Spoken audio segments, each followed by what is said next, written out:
Hare Krishna, Sadar Pranam, a very warm welcome to the day 20 of my YouTube channel, a few facts about psychology. Today's topic of discussion, today we are going to discuss about a co-relationship between bullying and criticism. What is criticism? What are the various types of criticism? And we are going to basically discuss about the difference between constructive advice and destructive criticism with a real life case scenario. So, what is criticism? Criticism is continually rejecting someone or something, continuously disapproval of someone or something. So, criticism is of various types. Like it could be positive criticism, it could be negative criticism, it could be theoretical criticism, it could be practical criticism, it could be constructive advice, it could be destructive criticism, it could be factual criticism, it could be religious criticism, it could be moral criticism, it could be logical criticism, it could be critical criticism, it could be professional criticism. So there are various types of criticism and we will discuss about all this one by one.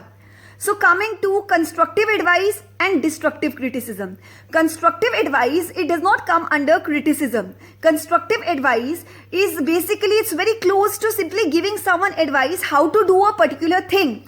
And it helps in uplifting a person.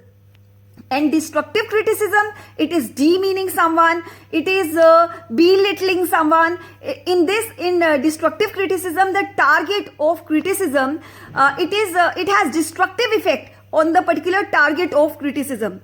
So destructive criticism, it affects your psychological health.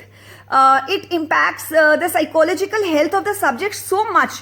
It lowers the self-esteem of the subject. It lowers the self-worth of the subject. The subject's self-concept becomes poor. The subject's self-confidence is deteriorated, and subject who is subjected to destructive criticism starts doubting his or her own worth. So coming to the case scenario. The case scenario is that there is a particular student who joined a dental college, and after first year, the student had to leave the college owing to certain personal reasons. And after 4 years gap or 5 years gap, that subject was blessed with the opportunity by the great good God to continue the degree from the very same point where the subject had left the degree from another college, and the migration happened via the university side. So now when the subject enters a new college, and from the very same point where the subject had left, that is second year, now the subject wants to learn the practical work. The scenario is subject approaches a teacher, please tell me how to do this work.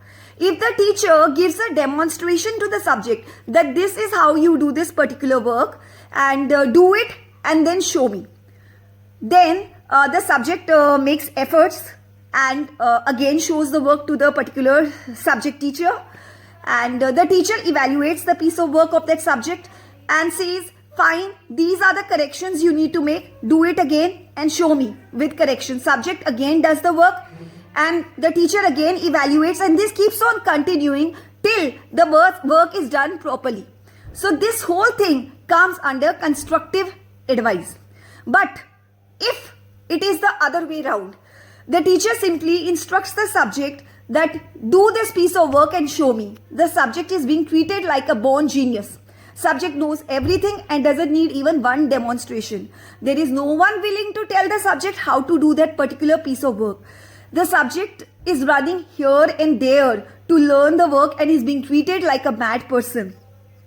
The subject stays in the holidays and learns the work from the interns and the house surgeons, and after the holidays, when the subject again shows the work to the teachers, the work is not signed. Then the subject gives her piece of work to other candidates who are fresh candidates from the fresh batch, and they are studying with her. They all get A grade on the same piece of work. But when the subject goes with the same piece of work again to the teacher gives C grade, that too with too much destructive criticism. So the work is the same on which the junior candidates got A grades. But when the subject who was the original doer of that work, when the subject approached the teacher, just because she was a senior most student from some other college, she was negatively evaluated, and without even looking at the work, looking at her face, she was given C with too much destructive criticism. So this is the difference between constructive advice and destructive criticism. And destructive criticism, my dear friends, it does come under bullying. So that's all for today. Thank you many folds for watching my YouTube channel. Jai Shri Krishna. Radhe Radhe.